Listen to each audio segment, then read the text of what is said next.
Hola a todos, espero que estén muy bien. Hoy vamos a resolver lo que es la segunda parte del trabajo práctico número 4 de termodinámica 2 de equilibrio químico. La idea de esto es que sea la continuación de lo que vimos el viernes y vamos a ver sistemas ternarios y separación líquido-líquido mediante solventes con una constante de reparto. Lo que siempre les digo, lean la teoría, evacúen las dudas que sean necesarias, amplíen con bibliografía y no van a tener inconveniente para resolver el práctico. Vamos a resolver entonces lo que nos resta del práctico número 4. Bueno, como ustedes vieron en la teoría, el sistema ternario está representado por un triángulo equilátero. En este triángulo están representadas todas las mezclas de tres componentes que puede haber, ¿sí? En este caso, cada vértice representa el componente puro. Esto es A puro, esto es B puro y este vértice es C puro. Y en cada lado del triángulo que une cada vértice de los componentes puros van a estar las mezclas binarias entre este y este, por ejemplo, va a ser la mezcla binaria AC. En este lado tengo la mezcla binaria BC y en este lado tengo la mezcla binaria AB. Sobre este lado no tengo nada de C, sobre este lado no tengo nada de B y sobre este lado no tengo nada de A, ¿sí? Una vez que me adentro en el sistema ternario aparecen los tres componentes. Apenas cruzo la línea ya estoy teniendo en cuenta los tres componentes, ¿sí? Una cosa importante que en sistemas ternarios también es válido la regla de la palanca. Entonces, si me paro en este punto, por ejemplo, el segmento que va desde 0,6 a C va a ser proporcional a lo que tengo en la mezcla de A y el componente que va desde 0,6 a A va a ser proporcional en lo que tengo de la masa que tengo en la mezcla binaria de C, ¿sí? En este caso estamos hablando de masa. Los sistemas ternarios, esta representación, al igual que en los sistemas binarios que vimos, pueden estar representados en fracciones másicas o fracciones molares, ¿sí? Nos vamos a tener que dar cuenta de qué se está hablando. Bueno, ¿cómo se lee los datos dentro del sistema ternario? ¿Qué es lo que más puede causar dificultad? Pero una vez que lo aprendamos no vamos a tener mayores dificultades. Por ejemplo, este punto, ¿sí? Vamos a tener que medir vamos a tener que dar cuál es la composición de esta mezcla que tengo en este sistema ternario. Bueno, entonces fíjense, lo más fácil siempre es leer la concentración de este vértice, de este componente que va a ser C en este caso, que va a ser 0,5, porque yo vengo contando. Esto va a ser 0 de C. 10% de C, 20% de C, 40% de C, esto va a ser 50% de C, sigo hasta tener un 100% de C, ¿sí? Para leer cuánto de B tengo, vamos a fijarnos que vamos a medir desde este lado. Acá tengo 0% de B, debido a que acá tengo el 100% de B. Entonces tengo 0% de B, 10% de B sobre toda esta línea y tengo finalmente 20% de B, ¿sí? Que es el punto donde está el punto que estamos estudiando. Entonces podemos hacer las restas sabiendo que tengo 0,50 y 0,20 de B, vamos a tener que tener de A sí o sí 0,30. Igual fíjense que podemos también visibilizarlo de esta forma. Acá tengo 0% de A sobre todo este lado, 10% de A, 20% de A y sobre toda esta línea voy a tener 30% de A. Y finalmente tengo leída las composiciones que están formando el punto que me está indicando la imagen, ¿sí? Esta composición puede estar dada en fracciones másicas o fracciones molares. Obviamente, el punto si va a estar en fracciones másicas o fracciones molares va a diferir, ¿sí? Acá lo estamos tomando como fracciones másicas, pero podría estar tranquilamente en fracciones molares. Eso nos tenemos que fijar en cada problema, en cómo está dibujado el diagrama. Entonces, mezclando 0,30 de A, 0,20 de B y 0,50 de C, tengo este sistema ternario que, como estamos viendo, está formado por una sola fase debido a que en ninguna parte del diagrama aparece una zona de inmisibilidad. Por lo tanto, todo este diagrama está formado por mezclas ternarias que tienen una sola fase homogénea, que forman una sola fase homogénea. Bueno, como les dije anteriormente, una de las mayores dificultades con las que nos podemos enfrentar cuando trabajamos con sistemas ternarios es leer correctamente las composiciones o ubicar correctamente los puntos. Entonces, supónganse que tengamos un punto A cuya composición, lo vamos a tomar en fracciones molares, es 0,6 de A, 0,3 de B y 0,1 de C. Es decir, que de esta mezcla ternaria el 60% de los moles son A, el 30% de los moles son B y el 10% de los moles son C. Entonces, ¿cómo ubicamos esto en este sistema ternario? Bueno, primero tener en cuenta que solamente podemos trabajar en el sistema ternario con fracciones molares en este caso porque la composición está en fracciones molares. Entonces, para ubicar primero que esta mezcla tiene 10% de moles de C, es lo más fácil lo que yo les decía, C considerando que está en este vértice del diagrama, entonces vamos a comenzar a contar con rectas que tengan la misma pendiente de este lado donde tengo 0% de C, ¿sí? Entonces, con esta pendiente tengo 0% de C. Si tengo acá 0% de C, 10% de C, 20% de C, 30% de C. Entonces, 10% de C va a ser justo sobre esta línea. Toda esta línea en el sistema ternario tiene un 10% de C. Para ubicar ahora 0,6 de A, ¿sí? El 60% de A, vamos a tener que usar líneas que tengan la misma pendiente que este lado, donde tengo 0% de A. Si acá tengo 0% de A sobre todo este lado, acá en esta línea voy a tener 10% de A, 30% de A y 60% de A sobre esta línea. Entonces ya podemos ubicar nuestro punto mezcla, ¿sí? Porque ya al tener dos composiciones, la tercera composición del tercer componente ya queda fijada, ¿sí? Pero lo veamos. Tenemos 0,30 de B, o sea, 30% de B.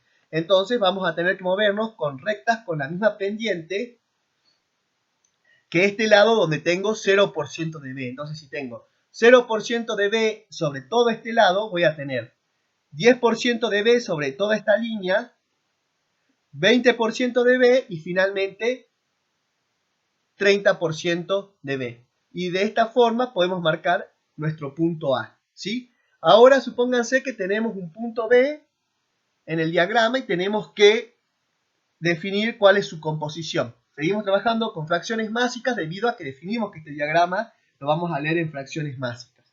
Entonces, como les dije, lo más fácil siempre es leer la composición de este componente, ¿sí? Del componente del vértice superior. Entonces vamos a tener 0% de C, 10% de C, 20, 30, 40% de C, ¿sí? Ahora leemos la composición de A, sabiendo que acá tengo 0% de A, 10% de A, 20% de A. Ya tendríamos la composición de B restando la composición de C y A y haciendo la resta. Pero la composición de B, trazando la misma pendiente de esta recta donde no tengo B, que es 0% de B, acá va a ser 10% de B, 20% de B, 30%, 40% de B. Y finalmente tengo definidas las composiciones de mi punto B. Bueno, ahora parece sencillo, pero fíjense que nos va a pasar muchas veces que los puntos mezclas de sistemas ternarios estén en el medio de estos pequeños triángulos, o sea que vamos a tener que trazar líneas nosotros para poder leer las composiciones y cuando estemos más entrenados lo vamos a poder leer a ojo. En el ejercicio 1, no les voy a leer la consigna, quiero que ustedes la lean tranquilos en su casa, pero básicamente nos plantea el equilibrio químico entre tres sustancias formando un sistema ternario. El acetato de vinilo, el ácido acético y el agua. Las tres sustancias son líquidas y nos dan de ayuda el gráfico del sistema ternario a una determinada presión y temperatura entre estas tres sustancias químicas. Y podemos ver de que en primera instancia nos están dando la masa en kilogramos, por lo tanto este diagrama ternario está en fracciones másicas, en este caso en porcentajes másicos, como podemos ver los números. Y por otro lado también podemos ver de que este sistema ternario aparece una zona de invisibilidad, a diferencia de los que vimos en la pequeña introducción teórica anterior. En esta zona de invisibilidad coexisten dos fases homogéneas, formadas por los tres componentes, que se mezclan entre ellas y son invisibles, o sea que tendríamos dos fases en equilibrio. Y aparecen estas líneas de reparto, líneas de distribución, líneas de conexión, las llaman en la bibliografía, que son determinadas experimentalmente y que me están diciendo qué fases tengo en equilibrio. ¿Se acuerdan cuando vimos la primera parte del práctico, cuando teníamos sistema de dos componentes? Las líneas de conexión entre las fases eran horizontales. En este caso, en los sistemas ternarios, vamos a ver que tienen una cierta pendiente, porque que estas pendientes están determinadas mediante la experimentación, ¿sí? Y me están conectando las dos fases que están en equilibrio en la zona de invisibilidad. Bueno, en el punto A nos dicen, determine el número de grados de libertad de cada región del diagrama. Analicemos más en profundidad en qué consiste este sistema ternario, ¿sí?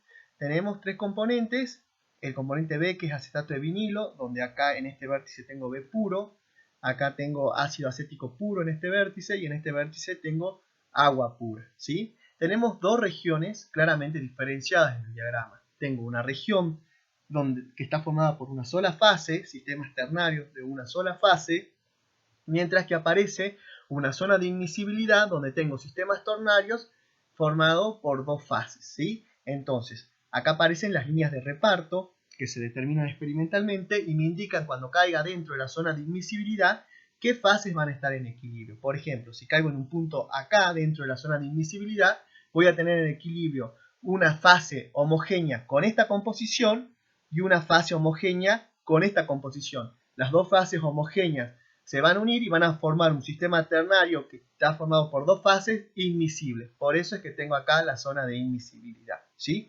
Entonces, una vez que tengamos en claro esto, vamos a determinar cuáles son los grados de libertad de cada una de las regiones.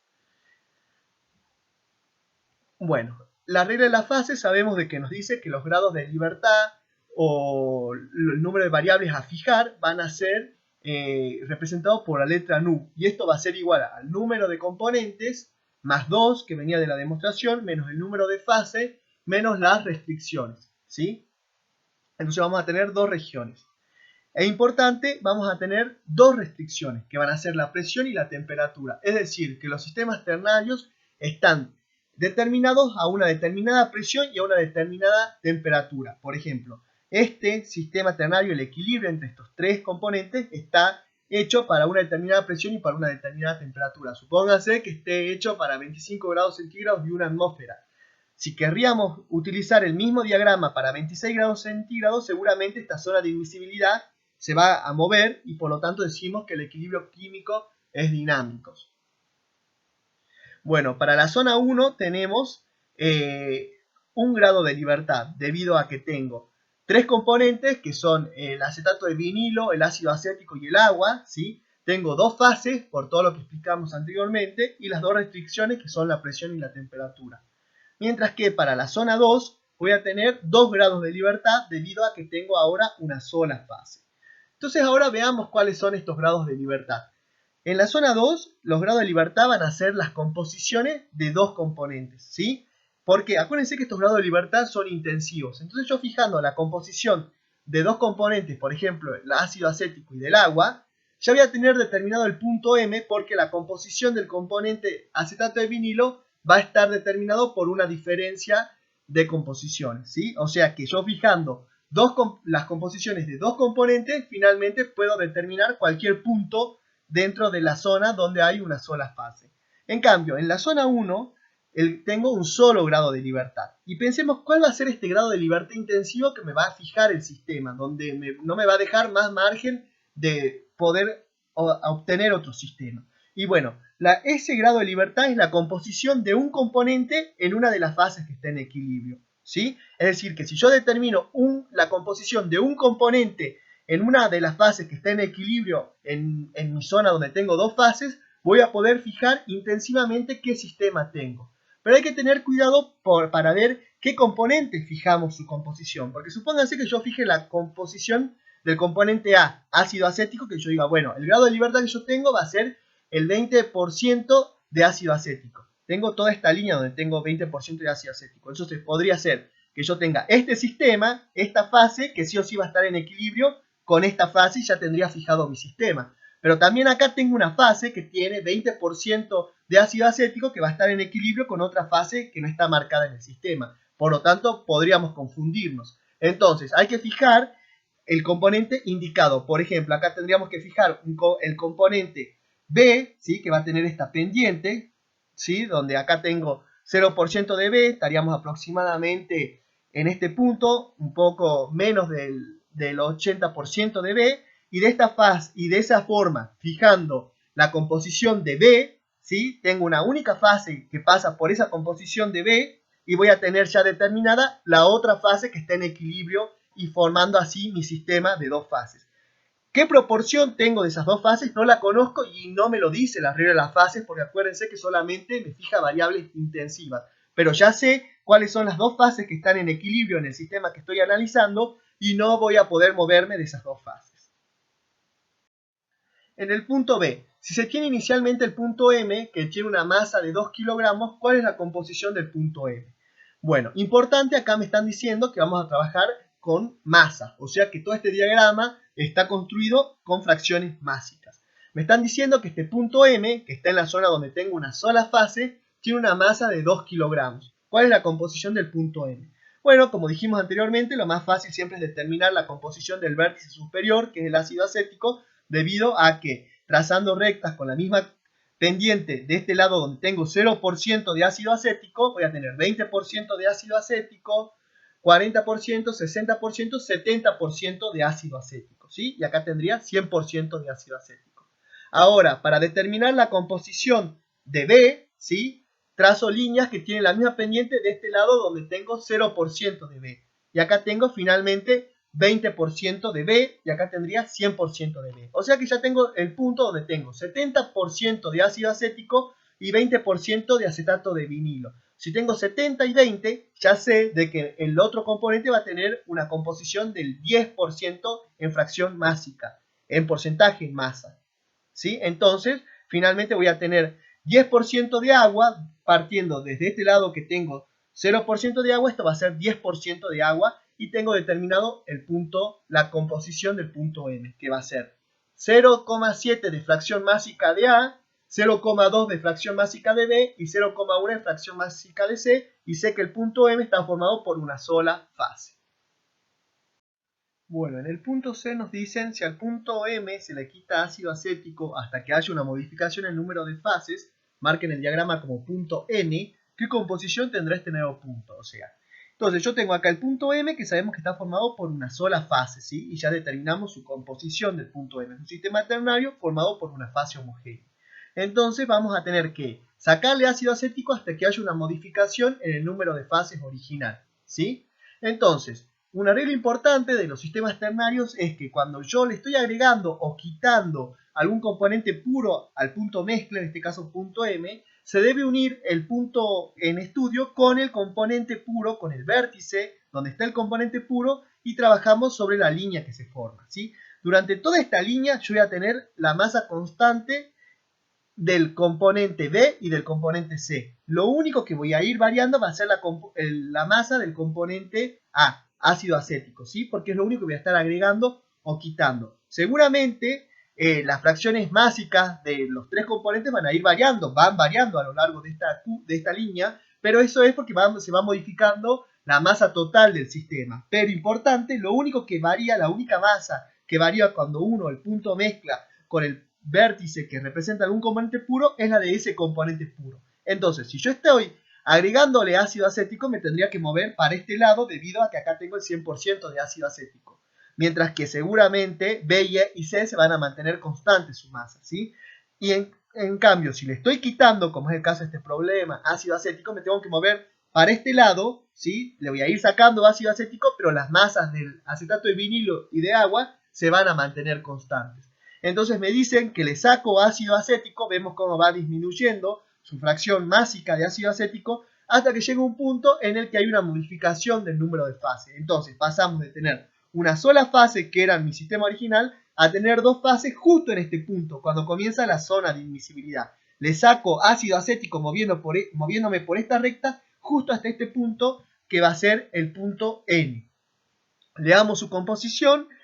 Importante, todos los sistemas que tengo justo sobre la curva de admisibilidad son sistemas homogéneos, ¿sí? Son sistemas ternarios homogéneos que forman una sola fase, que sí se van a unir con otro sistema homogéneo para formar un sistema de dos fases, pero todos los sistemas que tengo sobre la curva de admisibilidad son homogéneos. Entonces, por lo tanto, el punto N va a tener una sola fase y su composición en masa va a ser aproximadamente 0,36 de A. En el punto N va a haber una fracción másica de 0,42 en el punto N y de C 0,21 en el punto N, ¿sí? Veamos el de A, que es el más sencillo, que va a ser 0,36. Acá tendría 30% de A un poco más de 0,36. Igual estos valores están sacados muy a ojo, chicos. Les recomiendo que ustedes con el diagrama impreso logren hacer bien los cálculos y determinar bien las fracciones básicas. Este es un resultado aproximado, ¿sí? Bueno, en el punto C también nos pedían de que, bueno, al punto M se le quita ácido acético hasta que haya una modificación en el número de fases, que va a ser el punto N. ¿Cuánta masa de ácido acético se le debe quitar para llegar al punto N? Entonces habíamos hecho todo el análisis y habíamos determinado que este era el punto N, debido a que al punto M le íbamos sacando ácido acético hasta que haya una modificación del número de fases. Ahora, nos preguntan, ¿cuánta masa de ácido acético le tuve que sacar para pasar desde el punto M al punto N? Entonces vamos a tener dos formas de resolverlo. Una va a ser gráficamente, visual, con la regla de la palanca, y la otra va a ser analítica, planteando balance de masa, en este caso, en cada uno de los puntos, ¿sí? Entonces, vamos a ver que los dos métodos nos van a dar resultados aproximados, pero no iguales, ¿sí? Mientras más cancheros nos volvamos, vamos a ver que vamos a aproximar nuestro resultado de la regla de la palanca al método analítico. Entonces, en la regla de la palanca, el razonamiento que planteamos es el siguiente. Todo este segmento va a representar la masa del punto M, que era 2 kilogramos. ¿Por qué? Porque la masa del punto M estaba formado por la masa del punto N, que va a ser este segmento, ¿sí? Desde M hasta A, por regla de la palanca el inverso, ¿sí? O sea que este segmento va a ser proporcional a la masa de N que tenía el punto M, y este segmento va a ser proporcional a la masa de ácido acético que estaba formando el punto M y que se lo saqué para llegar hasta el punto N, ¿sí? Entonces, este segmento desde M hasta el punto N va a ser proporcional a la masa de ácido acético que estaba formando al punto M, que tenía una masa total de 2 kilogramos, y que le saqué para llegar hasta el punto N. Todo este segmento desde A hasta N era mi sistema original M, que tenía una masa de 2 kilogramos. Entonces planteamos la relación. Si la masa de M, que era 2 kilogramos, son estos centímetros, X centímetros, la masa de ácido acético que le saqué para llegar hasta el punto N va a ser igual a Y centímetros. Y de esa forma sacamos cuál es la masa de ácido acético que le saqué para llegar desde el punto M hasta el punto N. Ahora, el otro método va a ser utilizando el balance de masa o balance de moles. ¿Cómo hacemos este balance?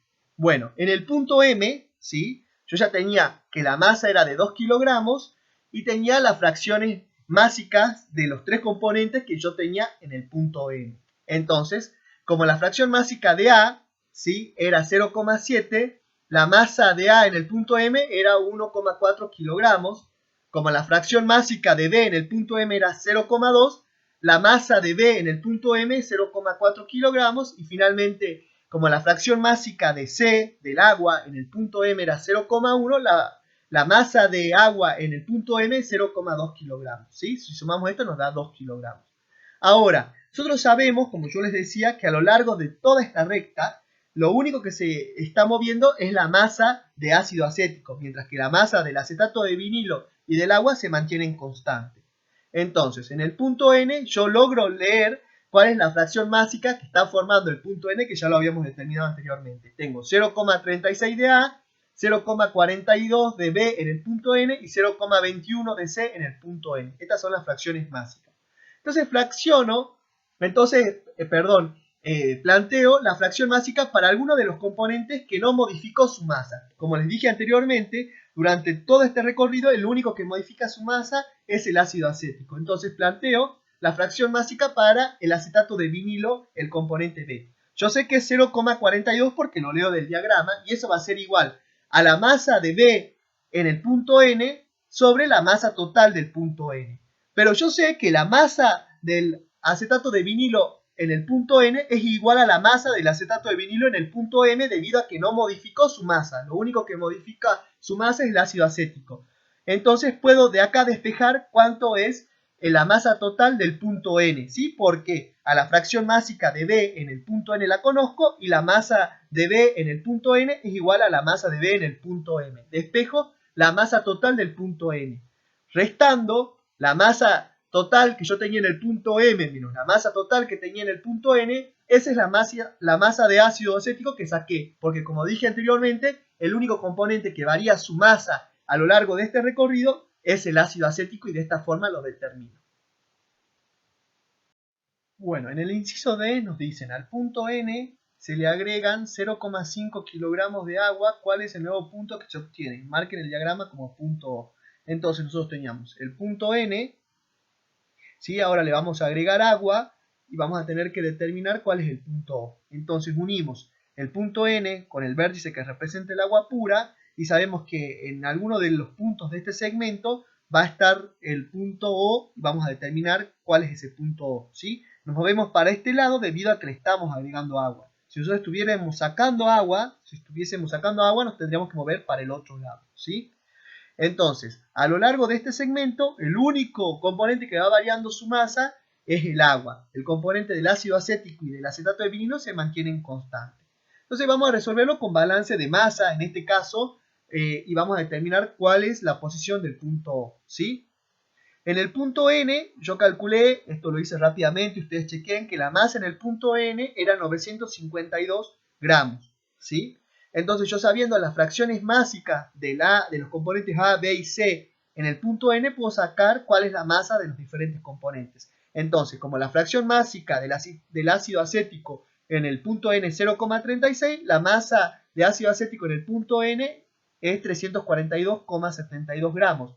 La masa del acetato de vinilo en el punto N son casi 400 gramos, 399,84 gramos, y la masa del agua en el punto N es aproximadamente 199,92 gramos. Fíjense que esto tiene mucha coherencia con lo que habíamos calculado anteriormente, porque en el punto B la masa de acetato de vinilo era 400 gramos y en el punto M la masa de agua era de 200 gramos, ¿sí? El ácido acético varió su masa hasta llegar al punto N, ¿sí? Bueno, ahora, para llegar al punto O, el único que va a variar su masa va a ser el agua porque le estoy agregando agua, ¿sí? Entonces, sé que la masa del ácido acético va a ser en el punto O, va a ser igual a la masa de ácido acético en el punto N. La masa de acetato de vinilo en el punto O va a ser igual a la masa de acetato de vinilo en el punto N, ¿sí? Y la masa de agua en el punto O van a ser los 199,92 gramos que yo tenía en el punto N más 500 gramos. De esta forma puedo calcular la masa en el punto O, que va a ser la suma de todas las masas que tenemos. Estas dos se mantienen constantes con el punto N y a este le sumo los 500 gramos. Y finalmente tengo una masa en el punto O de 1,44 kilogramos. Con la masa total y la masa de cada uno de los componentes en el punto O puedo calcular las fracciones másicas de los diferentes componentes en el punto O. Y es lo que hago, ¿sí? Dividiendo la masa de cada uno por la masa total, obtengo que la fracción másica de A en el punto O es 0,24, la fracción másica de B en el punto O es 0,28 y la fracción másica de C en el punto O es 0,48. Finalmente, con estos datos, marco mi punto O en el diagrama, ¿sí? Y este es el punto O que tiene esta masa total, ¿sí? Y está formado por las fracciones másicas de los componentes de esta forma. Para ir entendiendo ahora el procedimiento con regla de la palanca, ya podemos ver que todo este segmento representa el punto O, ¿sí? Mientras que este segmento desde O hasta C representa la masa de la fase N, ¿sí? Del sistema N, mientras que el segmento desde N hasta O representa cuánto es lo de agua que le agregué, ¿sí? Cuánta agua le agregué al punto N para llegar hasta el punto O. Bueno, entonces ahora lo vamos a resolver con regla de la palanca. Teníamos un punto N que le vamos a agregar agua hasta llegar a un punto O. Le agregamos medio kilo de agua, 0,5 kilogramos de agua. Entonces, como dijimos anteriormente, hacemos este razonamiento, ¿sí? Como se calculó anteriormente, sabíamos que la masa del sistema N, del punto N, era 952 gramos, ¿sí? Y esta masa va a representar un cierto segmento que va a ir desde el punto O, que lo vamos a determinar, hasta el punto C, porque es, por regla de la palanca, es inverso al lado que está señalando, ¿sí? Entonces, como se agregará 500 gramos de agua, la masa en el punto O van a ser los 952 gramos que tenía en el punto N más los 500 gramos, que me da un total de 1452 gramos, y eso va a ser la masa en el punto O, que va a estar determinada por todo este segmento, ¿sí? Que va a estar formado por una parte de N y por una parte de agua. Todo este segmento va a ser 1452 gramos y van a ser X centímetros. Ahora, yo tengo que ver cuántos centímetros equivalen a los 500 gramos de agua que yo le voy a agregar. Entonces, estos centímetros, que van a ser I centímetros, voy a determinar que equivalen a 500 gramos de agua, y por regla de la palanca voy a medir desde acá hasta acá los I centímetros que representan la cantidad de agua que agregué, y de esa forma voy a determinar el punto O. Entonces planteo la relación. Si la masa en el punto O son 1452 gramos y equivalen a X centímetros, la masa de agua que agregué al punto N son 500 gramos y representan I centímetros. Y se mide esta longitud en el gráfico. ¿Cómo mido estos centímetros? Desde el punto N hasta donde me dé, porque eso va a representar la masa de agua que estoy agregando, ¿sí? Entonces, cuando mida estos I centímetros que representan los 500 gramos de agua y lo ubique sobre el segmento que está uniendo N con agua, voy a poder determinar el punto O. Y de esa forma tengo resuelto el problema con regla de la palanca. ¿Qué hago? Se leen las fracciones másicas de O, ¿sí? Y me dan aproximadamente similares a lo que obtuve en el inciso anterior. No en el inciso anterior, sino en la otra forma de resolución. Y de esta forma tengo resuelto de las dos formas donde está ubicado el punto O, una vez que al punto N le agregué 500 gramos de agua. Bueno, también nos preguntaba ¿cuántas fases tiene el punto O? ¿Cuál es la masa de cada una de las fases? ¿Y cuál es la masa de cada componente en cada fase? Bueno, yo ya tengo resuelto cuál es el punto O, ¿sí? Ahora, una vez que ya hicimos eso, vamos a ver ahora cuáles son las fases que lo forman, cuál es la masa de cada una de las fases y cuál es la masa de cada componente en cada fase. Entonces, ahora para determinar qué fases en equilibrio tengo en el punto O, debido a que cayó dentro de la zona de admisibilidad y tengo dos fases admisibles en equilibrio, tengo que dibujar una línea de reparto paralela a las líneas de reparto que están marcadas en el diagrama, ¿sí? Esto es más o menos paralela porque las líneas de reparto no tienen siempre la misma pendiente. Fíjense que acaba variando la pendiente. Pero si me cae en un punto intermedio entre dos líneas de reparto, planteo una línea de reparto adicional que sea más o menos paralela a las dos que la están limitando, ¿sí? Entonces, una vez que ya planteé, sé de que el punto O va a estar formado por dos fases. Una fase 1 que va a ser justo este punto, ¿sí? Y una fase 2 que va a ser justo este punto, ¿sí? Ahora, para ver cuáles son las masas de las fases, vamos a tener que plantear regla de la palanca. ¿Cómo se plantea? Yo sé que la masa del punto O que representa todo este segmento que va desde la fase 1 a la fase 2 son 1452 gramos y son X centímetros que los voy a medir. Ahora, la masa de la fase 2, que es el segmento que va desde la fase 1 hasta el punto O por regla de la palanca, que es inverso al lado donde está la fase 2, van a representar I centímetros. Entonces planteo la relación. Si 1452 gramos, que son la masa de la fase O, representan X centímetros, que es todo este segmento, la masa de la fase 2 va a representar I centímetros que mido y puedo despejar cuál es la masa de la fase 2. ¿Sí? Ahora, la masa de la fase 1 lo puedo hacer de forma similar o restando la masa de la fase 2 a los 1452 gramos, obtengo cuál es la masa de la fase 1, porque sé que la suma de las dos masas me da la masa total del sistema O, ¿sí? Ahora, para determinar la masa de los componentes en cada fase, ¿sí? Se leen las fracciones másicas que conforman la fase 1 y la fase 2. Entonces, yo sé de que el sistema O está formado por una fase 1 y por una fase 2. Necesito saber cuál es la composición de cada una de las fases y, como les dije anteriormente, sobre toda la curva de admisibilidad tengo sistemas homogéneos formados por una sola fase. Entonces leo la composición de la fase 1, cuánto de A, de B y de C tengo en la fase 1, ¿sí? Como ya vimos anteriormente, como si estuviésemos dentro de la zona esta, ¿sí? Porque tengo una sola fase. Y leo también, justo en este punto, cuál es la composición de los componentes A, B y C en la fase 2. Entonces, determino la fracción másica del componente A en la fase 1, la fracción másica del componente B en la fase 1 y la fracción másica del componente C en la fase 1. Lo mismo hago con los tres componentes en la fase 2 leyendo directamente en el diagrama.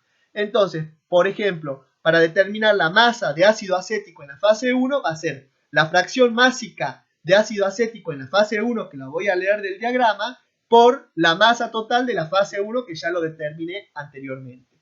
Lo mismo para determinar la masa del ácido acético en la fase 2 va a ser la fracción másica de ácido acético en la fase 2, que lo leo del diagrama, por la masa de la fase 2 que lo determiné anteriormente, y así hago con los tres componentes y puedo determinar cuál es la masa de los componentes en cada una de las fases.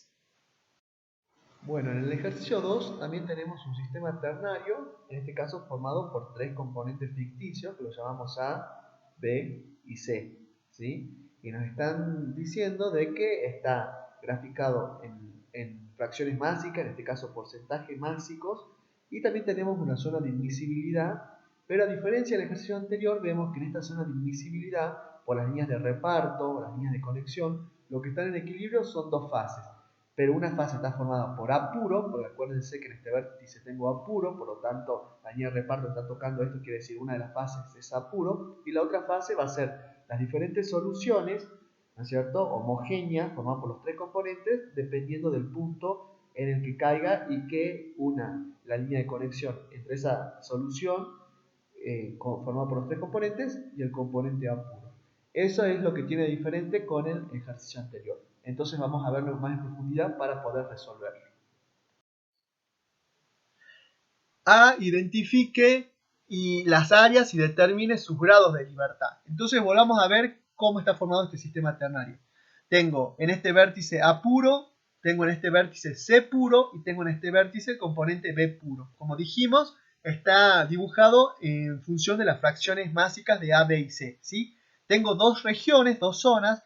La zona 1, donde tengo sistemas ternarios homogéneos, es decir, en toda esta zona los sistemas ternarios que puedo formar están formados por una sola fase homogénea, mientras que en la zona 2 aparece la zona de admisibilidad, donde tengo dos fases, que todas las fases van a estar formadas por el componente A puro y por las diferentes soluciones homogéneas que aparecen en esta línea de admisibilidad, ¿sí? Las líneas de reparto me están indicando eso, las líneas de equilibrio químico me están indicando que tengo en equilibrio dentro de esta zona A puro y tengo alguna solución homogénea con esta composición. Entonces vamos a ver cuáles son los grados de libertad. Para eso planteamos las reglas de la fase, donde ya sabemos que esto determina los grados de libertad o número de variables intensivas a fijar. N es el número de fases, el número de componentes, perdón, F es el número de fases y R las restricciones. Seguimos teniendo dos restricciones debido a que los diagramas ternarios están dibujados o están representados para una presión y temperatura determinada. Entonces vamos a ver que en la zona 1, donde tengo una sola fase, tengo 2 grados de libertad, mientras que en la zona 2, donde tengo dos fases, ¿sí?, voy a tener un solo grado de libertad, y los invito a que ustedes hagan el análisis de cuáles son las variables intensivas que deberían fijar.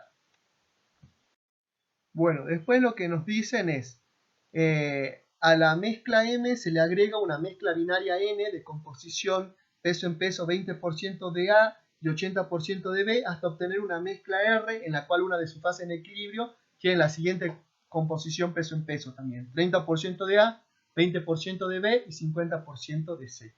Entonces, ¿qué sabemos en primer lugar? De que la mezcla M es una mezcla binaria de A y C, de los componentes A y C, y tiene una masa total de 600 gramos. La masa del componente C en la mezcla M es 240 gramos, entonces si sacamos la fracción másica de C en la mezcla M va a ser 0,4, 40%. Entonces este punto va a ser mi mezcla M, debido a que tengo 40% de C, ¿sí?, y 60% de A. Este es el punto M. A este punto le voy a agregar una mezcla binaria N, ¿sí?, que tiene 80% de B y tiene 20% de A. O sea que estoy mezclando dos mezclas binarias, M y N. Como las mezclo, las uno con un segmento.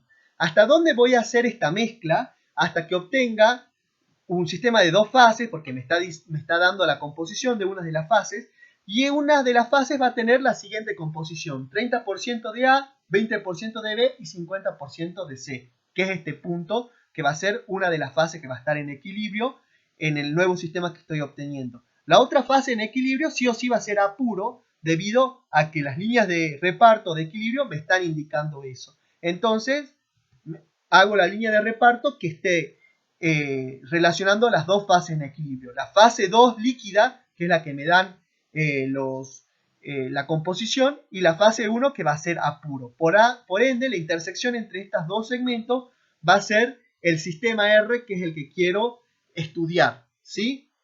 De esa forma obtengo el sistema R, ¿sí? Ya estamos viendo de que el sistema R estaría representado por todo el segmento MN, de los cuales desde R hasta N representaría la masa de la fase del sistema binario M y el segmento MR representaría la masa del sistema binario N. Entonces me están pidiendo que determine la masa de N agregado. ¿Cuánto agregué a M de N para llegar hasta el punto R? Entonces, para eso vamos a plantear regla de la palanca y planteamos la siguiente relación, ¿sí? La masa de M, que yo tenía originalmente, se traslada ahora al segmento RN y son X centímetros y representan 600 gramos, ¿sí? Ahora, toda la masa R, ¿sí? Va a estar representado por el segmento MN y van a ser los 600 gramos más la masa de N que agregué. Entonces, el segmento MN representa mi sistema R, mi nuevo sistema R, que va a tener una masa R y van a ser los I centímetros que yo mida, ¿sí? Y esta masa R va a estar formado por la masa de M más la masa de N que yo agregué. Entonces, planteo la relación. Si X centímetros representan la masa de M, que son 600 gramos, que es el segmento RN, y centímetros, que son todo el segmento, representa la masa de la fase del sistema R, perdón, ¿sí? Entonces, yo sé de que la masa R que estoy determinando, que acabo de determinar, menos la masa M que tenía originalmente, van a ser la masa de N que agregué al sistema M para llegar al sistema R. Podrían haberlo planteado directamente y plantear, si yo conozco la masa de M, que son 600 gramos y representan X centímetros, la masa de N va a representar I centímetros que iría desde M hasta R, ¿sí? Van a ver que les da exactamente lo mismo. Bueno, después nos dice, en base al mismo problema, que determine la masa y composición de la mezcla R y las masas de sus fases en equilibrio. Ya la masa de la mezcla R la obtuvimos en el inciso anterior. Entonces nosotros tenemos un punto R que es el que vamos a estudiar. Ahora, este punto R ya vimos que está formado por dos fases. Nosotros la obtuvimos uniendo el sistema binario M con el sistema binario N, pero una vez que mezclamos esos dos sistemas nos aparece un sistema de dos fases. ¿Cuáles son las dos fases en equilibrio? La fase 2, que ya tenemos su composición, y la fase 1, que es A puro, ¿sí? Para ver cuál es la masa de cada una de las fases, planteamos regla de la palanca, haciendo el siguiente razonamiento, ¿sí? X centímetros es la masa de mi sistema R, debido a que está formado por la fase 1, que representa este segmento, y la fase 2, que representa este segmento. Entonces, si X centímetros, que los voy a medir, es la masa de la fase R, perdón, del sistema R que yo ya determiné anteriormente, y centímetros que lo voy a medir es la masa de la fase 2 que ya tengo su composición, ¿sí? Entonces, planteo esa relación, X centímetros representa la masa del sistema R e Y centímetros representa la masa de la fase 2, obtengo la masa de la fase 2, por diferencia puedo obtener la masa de la fase 1 o directamente mido este segmento y lo relaciono con la masa total del sistema R. Bueno, en el ejercicio 4 van a ver de que tienen un sistema ternario formado por los componentes A, B y C a presión y temperatura constante, y que, a diferencia de los diagramas que veníamos trabajando anteriormente, en este caso está formado, nos están dando los datos en moles y en fracciones molares. Por lo tanto, el gráfico que tenemos del sistema ternario está en fracciones molares, ¿sí?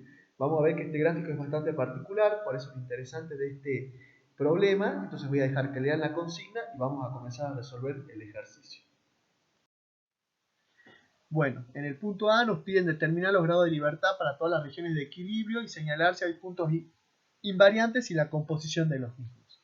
Bueno, ¿qué es un punto invariante? Son estos tres puntos que tenemos en el sistema. Son puntos que ya están definidos en el sistema ternario en particular que estamos estudiando, ¿sí? Y que su composición está completamente definida. Por lo tanto, no tengo grados de libertad, ¿sí?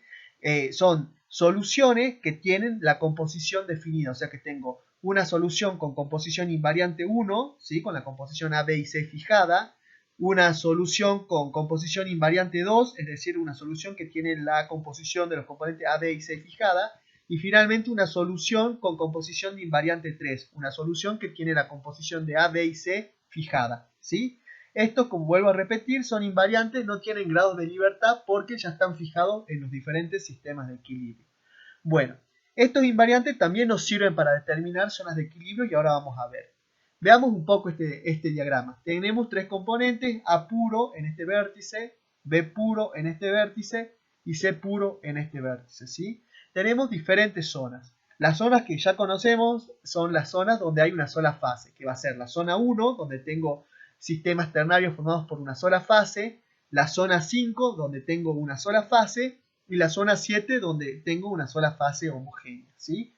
La zona 2, 3 y 6 ya podemos ver de que tiene líneas de conexión que están uniendo dos fases, o sea, por lo tanto, son zonas donde tengo dos fases, zonas de admisibilidad donde tengo dos fases, ¿sí? Por ejemplo, si caigo en esta zona, ¿sí? Voy a tener dos fases que van a estar determinadas por los puntos sobre las líneas de admisibilidad, ¿sí? Y las líneas de reparto me van a indicar qué fases tengo en equilibrio. Y la zona 4, que es lo nuevo que se presenta en este problema, es una zona donde tengo tres fases. ¿Qué fases tengo? Tengo una solución con composición invariante 1, la otra fase es una solución con composición invariante 2 y la otra fase es una solución con composición invariante 3. Fíjense que los tres invariantes me forman un triángulo, ¿sí? Que vendría a representarse como un nuevo sistema ternario donde las tres fases son admisibles y me forman este triángulo, ¿sí? Entonces, dentro de la región 4 tengo tres fases que son las diferentes soluciones con composiciones invariantes y tengo 0 grados de libertad y ahora lo analizamos a eso. Entonces, para la regla de las fases sigo teniendo dos restricciones que son presión y temperatura, debido a que este diagrama está hecho para una determinada presión y para una determinada temperatura, y en la región 1, 5 y 7, al tener una sola fase, tengo 2 grados de libertad, ¿sí? Ahora, en la zona 2, 3, 6, tengo dos fases, ¿sí? Que es la 2, 3, 6, tengo dos fases, por lo tanto tengo un solo grado de libertad. Y en la zona 4, donde tengo tres fases que son las diferentes soluciones con composición invariante, tengo 0 grados de libertad y de esta forma se trabaja con estos diagramas. Bueno, van a ver que en la resolución del ejercicio no van a tener mayores dificultades debido a que es similar a lo que explicamos anteriormente. Básicamente van a ir agregando y van a ir sacando los diferentes componentes puros, entonces van a poder hacer de forma analítica, planteando balances de moles en este caso, o de forma gráfica con la regla de la palanca. Ahora sí me interesa ver, para que no tengan dudas, qué pasa en el último inciso donde el sistema resultante les cae en la zona 4, donde tengo tres fases. Acuérdense que las tres fases que están formando los sistemas dentro de esta zona son diferentes soluciones con composición invariante. Una solución con esta composición que es un invariante, otra solución con esta composición que es un invariante y otra solución con esta composición que es un invariante. Entonces, ¿cómo leemos? Porque no tenemos línea de conexión para saber qué proporción de las tres fases que están formando en este punto, por ejemplo, este punto es un ejemplo, queremos ver qué proporción de las tres fases tengo en este punto. Para ello se utiliza un método gráfico, hay varios métodos, este me parece más sencillo, que básicamente lo que consiste es trazar paralela a los lados que delimitan la zona 4 y que atraviesen el punto. Entonces trazamos una paralela a este lado y trazamos otra paralela a este lado y me queda delimitado con la parte de abajo un triángulo que tiene la misma forma, con las mismas inclinaciones que este triángulo mayor que era el que delimitaba la zona 4. Entonces, recordando, vamos a ver de que nosotros teníamos de que este punto, que es el ejemplo que estoy dando, es un ejemplo cualquiera, ¿no es cierto? Está formado por solución con composición invariante 1, solución con composición invariante 2 y solución con composición invariante 3. Entonces quiero saber qué proporción de esta fase tengo, qué proporción de esta fase tengo y qué proporción de esta fase tengo. Para eso voy a plantear regla de la palanca y básicamente voy a decir, bueno, el segmento que va desde este punto hasta el invariante 3 va a ser cruzado, va a ser, digamos, proporcional a lo que tengo de la solución invariante 2. El segmento que está en el medio, que va entre estos dos puntos, va a ser proporcional a lo que tengo de solución con invariante 1. Y finalmente este segmento va a ser proporcional a lo que tenga de solución con invariante 3. Y de esta forma, midiendo los centímetros, sabiendo la masa que tengo en este punto, voy a poder sacar los números de moles que tengo en este punto, en este caso. Si fuese un sistema con composición másica, lo haríamos con composición másica. Yo sabiendo el número de moles que tengo en este sistema, voy a saber que este segmento es proporcional al número de moles de invariante 2 que tengo. Este segmento es proporcional al número de moles de solución con composición invariante 1 que tengo, y este segmento es proporcional a la solución con composición invariante 3 que tengo, y de esta forma puedo calcular cuántos moles tengo de cada una de estas tres fases que están formando el punto de ejemplo que les di. Bueno, de esta forma terminamos la parte del sistema ternario. Quiero que ustedes la resuelvan, la hagan a conciencia y cualquier duda la consultan. Bueno, el ejercicio número 5 es de extracción líquido-líquido con solvente, ¿sí? Y es el tema final que vamos a ver en este práctico. Vamos a ver lo que nos dice. Nos dice que en una industria petroquímica se quiere obtener nafta con una pureza mínima del 98% para comercializar. Tenemos una cierta especificación de cuánto tiene que ser la pureza de la nafta para poderla vender. Tenemos una mezcla inicial que tiene un volumen de 100 litros y que tiene un 12% de impureza, entonces el resto sería nafta. Y para realizar la extracción, para ir sacando estas impurezas, tenemos dos solventes, ¿sí? Entonces nos dan una tablita donde tenemos los datos del solvente 1 y del solvente 2, nos dan su constante de reparto, y acá nos dan cómo está definida esa constante de reparto, si los dos en este caso son invisibles con la nafta, y el precio de cada uno de ellos. Entonces en base a eso nos preguntan cuáles de los solventes podrían ser usados y cuáles no, y por qué. Vemos que los dos pueden ser usados al ser invisibles con la nafta, y esto ya lo vamos a profundizar más adelante. B, cuál sería el más económico y cuántas etapas de extracción debieran realizarse con este. C, cuáles serían las purezas en las etapas intermedias de la mezcla nafta-impureza, y considere que se usa siempre el mismo volumen de sustancia en cada etapa de extracción. Bueno, le damos las consignas las veces que sean necesarias para entenderlo y vamos a comenzar a resolver. Bueno, planteemos entonces qué es lo que tenemos, ¿sí? Tenemos una mezcla que está formada por un 88% de nafta y un 12% de impureza, y quiero pasar a una mezcla que tenga un 98% de nafta y un 2% de impurezas. Para eso vamos a utilizar diferentes solventes, un solvente 1 y 2, que tienen diferentes constantes de reparto. Pero bueno, ¿en qué consiste esta extracción con solvente que se quiere hacer?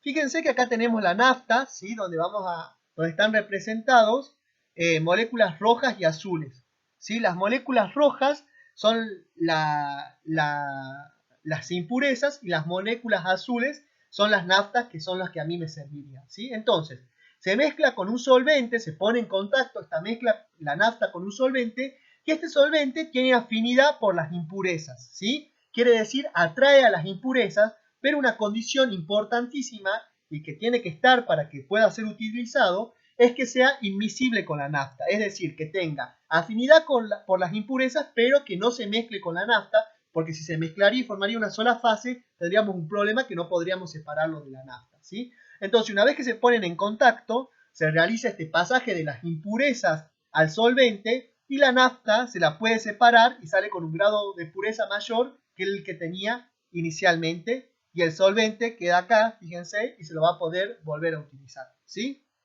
Entonces, ¿de qué depende esta separación que realiza el solvente de las impurezas? ¿De qué depende cuántas impurezas puede retener? De la constante de reparto que tiene cada solvente. Y esta constante de reparto se define como la cantidad de impurezas que extrae el solvente, es decir, cuántas moléculas rojas puede extraer el solvente, ¿sí? sobre la cantidad de impurezas que permanece en la mezcla inicial. ¿Cuántas impurezas quedan en la nafta, que serían acá el punto rojo que queda en la nafta? ¿Sí? Entonces, considerando, vamos a hacer con el primer solvente nomás, se los voy a resolver yo, para mostrarles cómo sería, cómo se siguen los pasos para realizar el cálculo, ¿sí? Entonces, la constante de reparto es 3, yo puedo escribir 3 sobre 1, que sigue siendo 3, donde, según la definición de la constante de reparto, es la cantidad de impurezas que extrae el solvente, 3 partes va a extraer el solvente de impurezas, sobre 1, que es la cantidad de impurezas que permanecen en la nafta, en la mezcla inicial, o sea que va a dejar una parte de impurezas en la mezcla inicial. Entonces, considerando que tengo 100 litros de nafta, tengo 88 litros de nafta pura y 12 litros de impureza. El solvente va a atacar a las impurezas. La nafta pura no le interesa, no tiene afinidad con la nafta pura, le interesan las impurezas. Entonces, si mezclo, y esto es algo importante, siempre se mezcla el mismo volumen que tengo de la mezcla que quiero tratar con el mismo volumen del solvente que voy a utilizar. O sea que voy a mezclar esta mezcla de 100 litros con 100 litros de solvente. Entonces, el solvente va a atacar a los 12 litros de impureza, ¿sí? Va a ir a tratar de sacar la mayor cantidad de impureza limitado por su constante de reparto. Entonces, sabemos que de estos 12 litros de impureza, el solvente va a dividirlo, entre comillas, por decirlo de alguna forma, en 4 partes, ¿sí? Entonces, lo dividimos entre 4 partes y sabemos que eso nos va a dar 4 partes de 3 litros, de las cuales por 3, o sea, cada parte por 3, que van a ser 9 litros, van a ser impurezas que sacó el solvente, ¿sí? Mientras que una parte, que van a ser 3 litros, son impurezas que quedaron en la mezcla, ¿sí? Entonces repito, de estos 12 litros lo podemos dividir en 4 partes, de los cuales 3 partes es lo que va a sacar el solvente y una parte es lo que va a dejar el solvente en la mezcla inicial, en la nafta. Entonces vamos a tener un nuevo sistema que va a estar formado por 88 litros de nafta puro y solamente 3 litros de impurezas que quedaron en la nafta, debido a que 9 litros los logró sacar el solvente. Entonces, ¿se llegó al 98% mínimo de pureza que pedía nuestros jefes?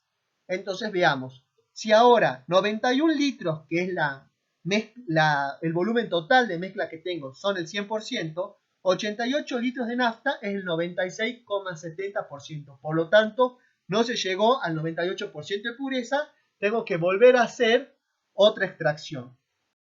Bueno, entonces nos había quedado un sistema que estaba formado por 88 litros de nafta pura y 3 litros de impureza. Entonces vamos a ver que no se llegó a la pureza que necesitamos, por lo tanto vamos a tener que hacer otra etapa de extracción. Para eso la mezclamos con el mismo volumen de solvente que el volumen de mezcla que tenemos, o sea que mezclamos con 91 litros de solvente. Como vimos anteriormente, el solvente tiene afinidad con las impurezas, por lo tanto va a ir a atacar, entre comillas, a las impurezas. Para eso dividimos la impureza en 4 partes, debido al arreglo matemático que hicimos, porque el cociente, la constante de extracción del solvente era 3, ¿sí? Entonces vemos que tenemos 3 cuartos litros, cada una de estas 4 partes que dividimos tiene un valor numérico de 3 cuartos de litro. Entonces, por 3, que es lo que saca el solvente, vamos a tener 9 cuartos de litro, que son las impurezas que logra sacar el solvente, mientras que por 1, que son 3 cuartos de litro, son impurezas que no puede sacar el solvente, que quedan en la mezcla original. Entonces, nuestro nuevo sistema va a tener 88 litros de nafta, porque esto no se cambia, no se modifica, porque el solvente no ataca la nafta, ¿sí? No le interesa la nafta, y 3 cuartos litros de impureza, que es lo que deja de remanente el solvente. Entonces, finalmente veamos si se llegó al 98% de la pureza. Yo sé que 88,75 litros, que son estos 0,75, son estos 3 cuartos de litro, son el 100% de mi mezcla, y 88 litros, que es lo que tengo de nafta pura, representa el 99,15%, por lo tanto, se llegó y se superó el 98% de pureza, por lo tanto, hasta acá habríamos llegado al objetivo que queremos, no sería necesario volver a hacer otra etapa de extracción. Entonces, ¿cuánto se gastó de solvente? Y bueno, se gastó en la primera etapa 100 litros y en esta segunda y última etapa 91 litros, o sea que 191 litros hasta llegar a una pureza del 99,15%. Y ahí podrían calcular cuánto sería el costo de esta operación de extracción. Bueno, con esto damos por finalizado el práctico 4. Espero que se haya entendido y cualquier duda pueden consultar en los foros y también buscar de manera extra en bibliografía, que hay mucha información sobre eso. Les mando un saludo grande y espero que estén muy bien.